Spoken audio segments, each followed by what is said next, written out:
Okay, now let's proceed to Module 16. Module 16, there are so many crimes that will be that is covered under this module, but let's discuss only trespass to dwelling, light threats, grave coercion, light coercion, and light threats. No, these are the more common crimes. Okay, so let's proceed to trespass to dwelling. What is trespass to dwelling? There are, sorry, before we, the other crimes, no, exploitation of minors, abandonment, these are self-explanatory.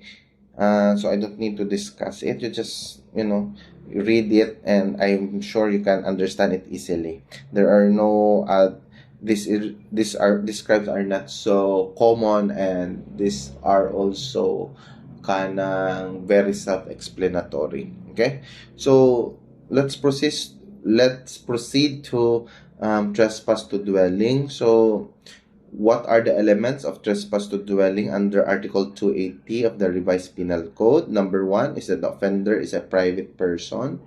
Um, Number two is that he enters the dwelling of another. Number three, that such entrance is against the latter's will. Okay, so very straightforward. If you enter any form of dwelling, may it be a house, an apartment, a room, no, without the authorization of the owner, occupant, renter, no, you are liable under Article 280. The intention of entering is immaterial in this case, because the mere fact that you entered, no, this is one of the case of malum prohibitum under the Revised Penal Code. No, the intent, no, is not an element of the crime.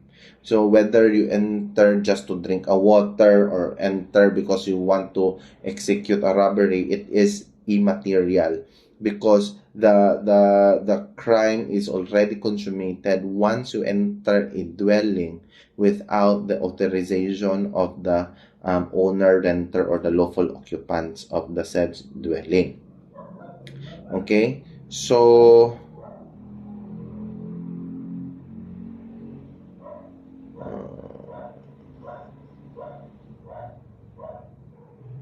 okay.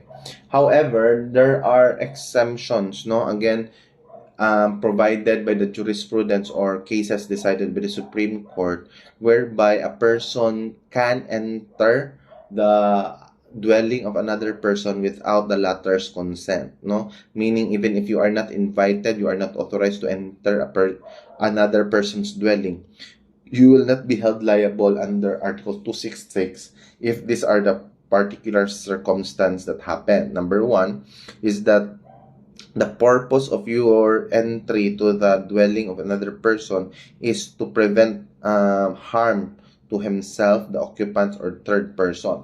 So, for example, you saw someone, no, entered unlawfully the other person's house, and then you also entered the house of the other person in order to protect them from that illegal intruder, no, or you say someone is about to rob or is robbing the house of another person, and you try to help, no, you enter their dwelling to help, not to rob but to help the occupants, no. So you, under the law, obviously it is your responsibility or moral responsibility to help. So how can you be punished by how can you be punished for a good cause for entering other house of the other person's house?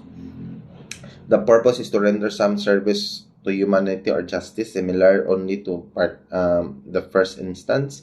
And the place is cafe, tavern, etc. while open. It's very self-explanatory.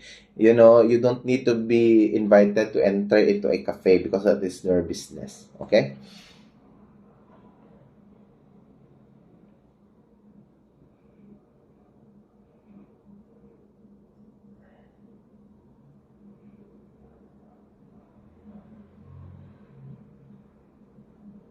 So I just would like to emphasize, no, that the term dwelling is really dependent on the purpose of how it is being used. Like for example, a warehouse, no, a bodega, no, a warehouse is a building was initially and originally used as a warehouse, but because of it being not feasible to be used anymore as a warehouse, it was converted to a dwelling or to a house of some of the employee of the owner. So even if the structure is similar to a warehouse, but the purpose is for it to be used as a dwelling of his employee, then even if it is still a warehouse, because again of the purpose of why it is being used, then it is considered as a dwelling. Okay, and also there is also a case whereby one of the trespasser, no, who trespass a kanang boarding house, and one of his defense is that it should not be considered as his dwelling because that is not the person's permanent address. So the Supreme Court said that dwelling under Article 266 of the Revised Penal Code does not contemplate permanence, no? Even if you're just renting it out for a month or two or even for a day, like for example a hotel room, no, if you just rented a hotel room for 12 hours and somebody intruded your room without your permission, then that is considered trespass to dwelling, because then again permanence is not an element of the crime. Okay, so let's proceed to threats, no, grave threats. Okay, what are grave threats? Sorry. Under Article 282, grave threats where offender attained his purpose, acts punishable. Number 1, by threatening another with the infliction upon his person, honor, or property that of his family of any wrong amounting to a crime and demanding money or imposing any other condition even though not lawful and the offender, ano daw? Sorry.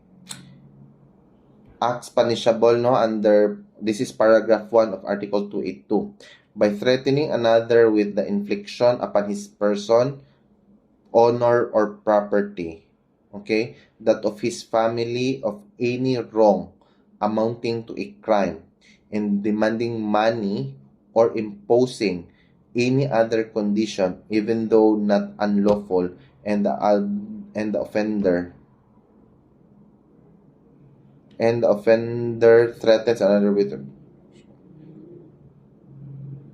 demand, and that the offender attains his purpose. Sorry, my typographical sa module. So, and that the offender attains his purpose. So, what is a grave threat? Okay, how can we put into context the definition of grave threats under paragraph 1? What do you mean infliction upon his person, honor, or property that of his or upon that of the latter's family of any wrong, okay? Of any wrong. So, for example, threat against his person. Person meaning to his physical body, okay? Person, like for example, I am threatening someone that if he will not do something, I will broke his jawline, okay? I will cut his toes, or I will cut his finger. So something like that. So this is threat against the physical body of the victim. Honor, for example, I am threatening someone to do something because if he will not do what I want, then I will spread rumors. I will post on my social media accounts. I will put it in the newspaper that you are a prostitute, that you are a call boy, or that you have three different families, or something that is or anything that I will impute to ruin the honor or the integrity of that person. So that's still grave threats, no? And then, or property. So if you will not give me that cell phone, if you're not give me your cell phone, then I will break the glass of your car. So that is threat against the property or of the family. So if something I want, if I want something out of the person, I will threaten his family member. I might threaten him that I will kill his son, kill his mother, or rape his daughter, or rape his wife. Anything that is a threat against the family, immediate family of the victim. And then what makes it grave is that you attain the purpose, no? Under paragraph 1, no, it is the penalty is heavier because of the threat, no, uttered by the perpetrator. The purpose of the threat was attained, no? So for example, in my first example, if so for example, if I want you to give me your cell phone. If you will not give me your cell phone, I will break the glass of the window of your car. And I'm afraid for that person, because he's holding a rock, no, and is about to smash the window of my car. So I am afraid I am afraid that he will destroy my property. So I give him the cell phone. So in that instance, no, the purpose why he is threatening me was attained. So it is punishable under paragraph 1 of 282. Paragraph 2 naman ng 282 is that by making such threat without the offender attaining his purpose. So if the offender has not attained his purpose, there's still a threat, and it's still considered grave, even though the purpose for which the threat was issued was not attained. By threatening another with the infliction of his person, honor, property, or that of his family of any wrong. Okay, or threat can also be made, no, without stating any condition. Like I just threatened someone to inflict physical pain just for the heck of it, no? There's no need for me to state any other purpose other than the fact that I am threatening him of his physical infliction, no, or in physical injuries, no, or I threatened to ruin his career by spreading malicious lies, no? Just for no apparent reason, I am just that vindictive, I'm just that ill-mannered person. That is still grave threat. There is no need, under paragraph 3, no, there is no need that the threat will be subjected to any condition. Okay? Okay. So that is grave threat.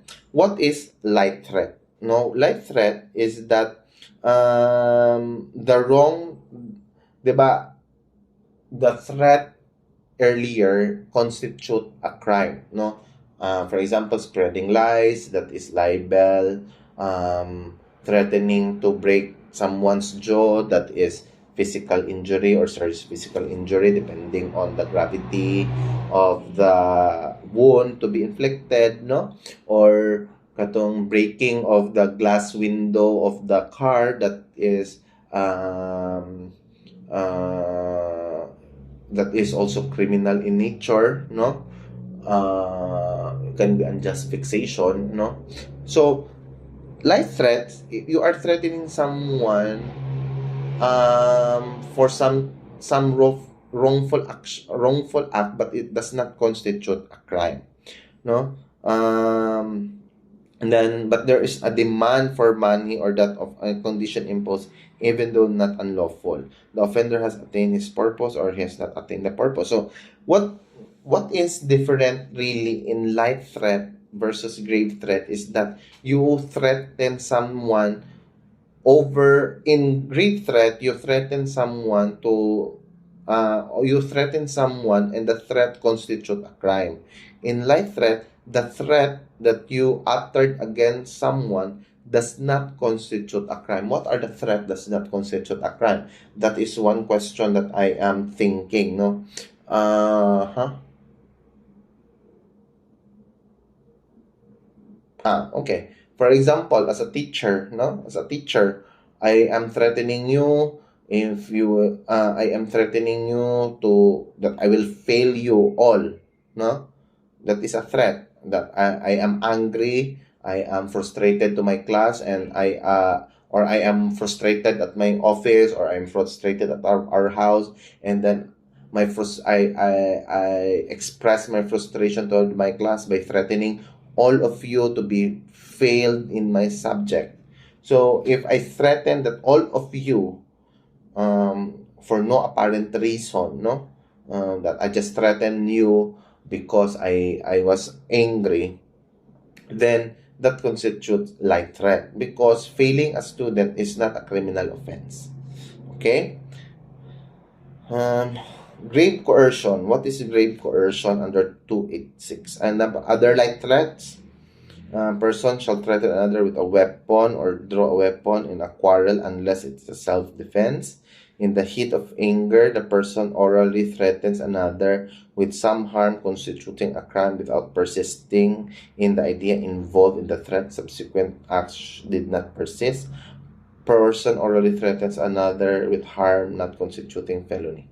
Okay, what is light threats? Light threats, no, you express your threat at the middle of quarrel or verbal altercations. For example, may kaaway kayo,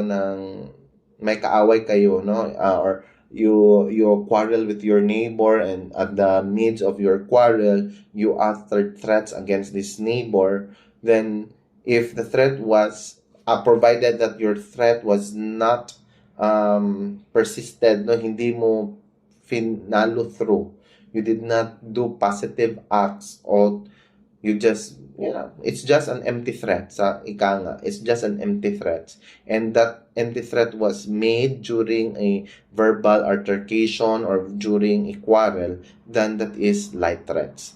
In other light threats which will be punished under 285, light threats under 283, there is no quarrel, no, you just you, like for example, for some similar to my example, no, I was just frustrated, example, I was just frustrated at our house and I just expressed my frustration to my students and you will be the recipient of my frustration and I threaten every one of you to be to have a feeling grade, no, that is like threats because the threat that I have issued does not constitute a crime. Okay, so basta the key word for other light threats is that the threat was made during during quarrel. Okay, grave coercion. What is grave coercion? Grave coercion under 286. What are the elements? That a person prevented another from doing something or not to do something against his will, be it right or wrong. That the prevention or compulsion be effected by violence of force as would produce intimidation and control the will. That the person that restrained the will and the liberty by another had no authority of law or the right to do so. In other words, that the restraint shall not be made under authority, law, or exercise of lawful right.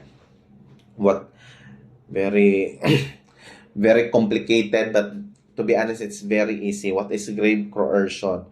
You you prevent someone from doing whatever it may be. It may be right or wrong, like, you know, do not do something against his will, be it right or wrong. Okay. um what is the essence of grave coercion is that you, through threats, intimidation, and force, no, or violence, you have prevented someone from doing what is he supposed to do. Okay? Example, you don't want your teacher to give an exam, okay, because you are not ready. So instead of pleading to the teacher not to give the exam, you went to their house, no?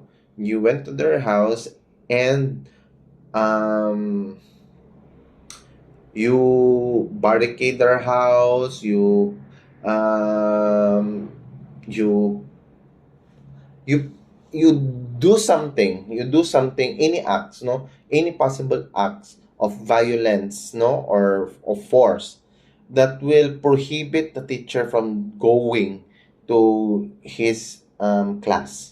Okay, so that is grave coercion. The Unlike in grave threats, no, in grave threats this is just words, no, and words, no, no use of force, no. In grave coercion there is a use of force and violence in order for that person to be prevented from doing what he is supposed to do. Okay, like for example, if I am a political candidate, I will go to every barangay in our municipality, and if my what do you call this? Political opponent doesn't want me to conduct a rally, they will barricade the roads, no? Then there will be goons that will prohibit. There will be goons with their guns in the roads so that I will not be able to pass the roads. Then that is grave coercion. Okay? Light coercion, the offender must be a creditor. Dito naman, in light coercion, may utang. Okay? There is an utang involved. Okay? The offender is the creditor, meaning he is the one who lends the money. Okay? That he seizes anything belonging to his debtor, and that the seizure of the thing be accomplished by means of violence or display of material force producing intimidation, that the purpose of the offender is to apply the same to the payment of debt. Okay. Very easy to understand. Ikaw, ako, nagpapautang ako, and then the person who lends or who borrows money who doesn't want to pay me, let's say 20,000 pesos. So I went to his house and, you know, grab his TV, no, without his permission, and even through his opposition, I still grab his TV, and I bring some goons with me, or assistants, and we bring some fire guns or arm. We are armed when we enter the house so that the debtor will be afraid. So even if the purpose is just for repayment of the loan, it is still illegal to do so. Okay? You cannot just go to the house of your debtor and get anything what you want. No, there is a legal process to enforce such obligation. Okay? So that would be all under Article 16. The rest are not so important. Thank you.